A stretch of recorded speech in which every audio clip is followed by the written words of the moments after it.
Selamat pagi buat sobat-sobat kalian dimanapun Anda berada. Oke, pertama-tama kita ucapkan Assalamualaikum warahmatullahi wabarakatuh. Oke, gimana kabar kalian sobat? Apakah kalian sehat? Mudah-mudahan kalian sehat semua dan saya juga sehat.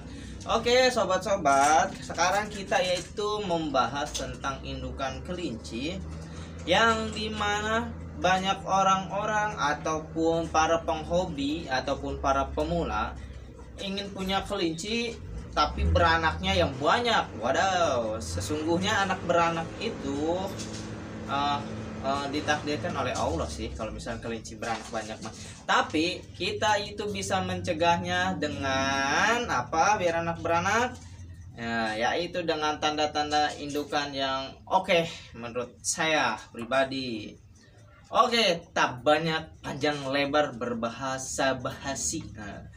Sobat, oke, sesungguhnya kalau kelinci yang ideal buat indukan itu adalah kelinci yang mempunyai postur-postur yang mungkin perfect.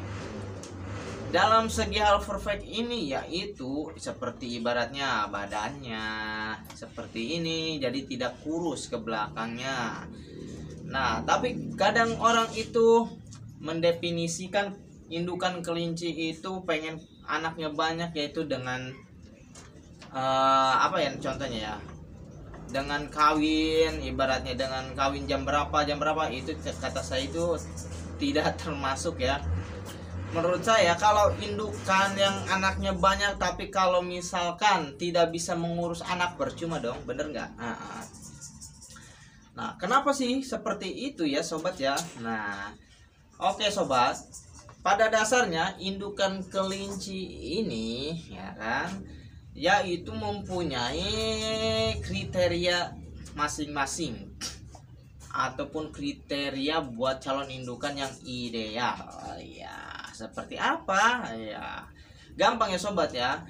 Kalau misalkan kadang banyak problem ya induk-indukan yang buat dipelihara ataupun buat diternak, tapi problem-problemnya itu selalu anaknya sedikit tapi tidak banyak yang hidup. Nah, secara garis besar yaitu mati ya. Sobat, gejala anak kelinci mati itu bisa diakibatkan oleh si induknya juga ya. Salah satunya seperti ini sobat ya. Kita memilih indukan yang ideal dan sangat oke. Kalau misalkan anak kelincinya biar bisa hidup, kita perhatikan dulu dari faktor pertama, yaitu kalian tahu kan, faktor pertama yaitu indukannya itu harus sehat, gemuk. Gemuk itu dalam ideal yaitu tidak majir ataupun tidak mandul. Nah, yang kedua yaitu dari puting susunya. Di situ juga bisa berakibat kelincinya kelincinya misalkan anaknya banyak tapi nggak hidup ataupun banyak yang mati. Sobat kelinci, di sini kita akan berbicara tentang pemilihan induk yang oke.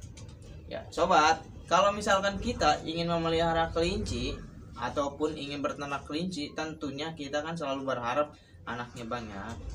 Nah sobat, kalau misalkan pengen punya anak banyak tapi indukannya tidak mengurus anaknya masing ataupun tidak benar-benar mengurus tapi anaknya kelinci mati, percuma.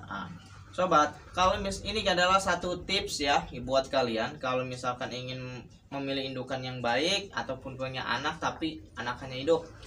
Kalian perhatikan puting kelinci si kelinci tersebut ataupun calon indukannya. Secara garis besar sobat, kalau misalkan kelinci ini putingnya beda-beda. Bedanya itu apa om? Kan sama-sama pentil. Bukan itu masalahnya, yaitu bedanya itu antara puting kelincinya banyak ataupun sedikit. Maksud saya seperti itu. Emang ngaruh om? Yang ngaruh loh.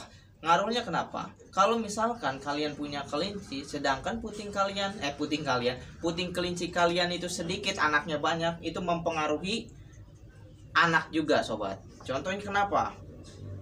Kita berpikir secara logika. Ya enggak? Anak kelinci kalian itu ibaratnya si kelinci ini bisa sampai 8 anaknya. Sedangkan kita perhatikan si puting kelinci itu contohnya 6. Ada pernah saya nemu 6, 7 bisa seperti itu.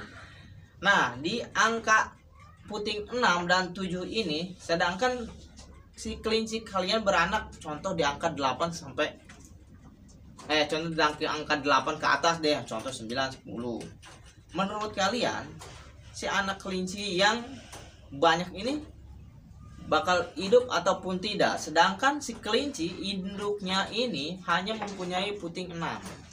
Kita berpikir secara logika ya sobat ya. Udah fakta ya, kebanyakan orang seperti itu, dan sharing-sharing para suhu juga seperti ini. Nah, secara garis besar si anak kelinci yang ibaratnya dari lebih banyak jumlahnya itu ketimbang puting, otomatis dia tidak bisa kebagian susu si induknya. Oh, seperti itu. Iya, sobat. Kalau misalkan sabar ya. Kalau misalkan si kelincinya nih beranak 8, si ibu putingnya 6. Sedangkan si puting susunya itu hanya menampung dan kekuatannya cuma 6 biji aja. Otomatis secara tidak langsung kalau kelinci yang tidak kuat-kuat fisik banget dia bisa akan mati, ataupun si kelinci tersebut bisa kekurangan susu ataupun kurus. Nah, tip pada pagi hari ini sebelum kalian memilih indukan kelinci yang sangat bagus, yaitu kalian periksa dulu. Periksa kenapa sih? Periksa jati diri puting si indukan itu mempunyai standar yang sangat oke enggak.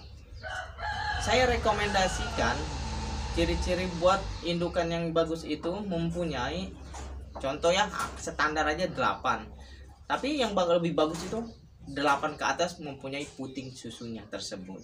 Dikarenakan semakin banyak puting susu si indukan kelinci ini, semakin menjaga hidup si cindil-cindil ini supaya bisa berkembang ataupun beranjak ke dewasa tersebut.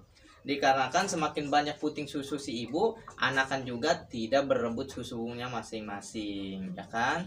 Kalau misalkan anaknya banyak tapi puting si ibunya sedikit, ya otomatis bisa berakibat kematian ataupun kurus dan lama-lama juga mati. Ya, seperti itu. Oke, sobat, mudah-mudahan penjelasan hari ini bisa dimengerti oleh kalian, yaitu ciri standar sekali pengen punya kelinci tapi anaknya ngurusnya bagus. Periksa dari putingnya dulu ya sobat ya, puting kelinci. Saya rekomendasikan, saya anjurkan puting kelinci yang bagus itu di angka 8 ke atas ya sobat ya.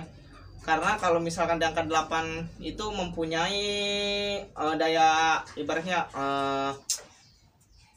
kehidupan buat si anaknya lebih oke lah ketimbang kan puting susu kelincinya itu sedikit. Rata-rata puting kelinci yang bagus itu angka 8 ke atas saja intinya ya. Oke sobat, mudah-mudahan video kali ini bisa dimengerti ya untuk pemilihan calon indukan yang sangat standar ini, yaitu dengan puting kelinci si ibu ataupun calon indukannya.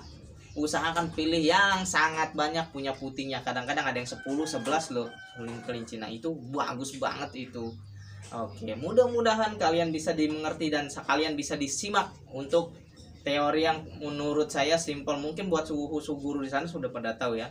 Oke, saya tutup ya video ini. Terima kasih banyak buat sobat-sobat. Jangan lupa subscribe, like, and comment. Bila perlu kalian share itu kalau bermanfaat ya. Oke, saya tutup video ini dengan wassalamualaikum warahmatullahi wabarakatuh. Sehat selalu sobat.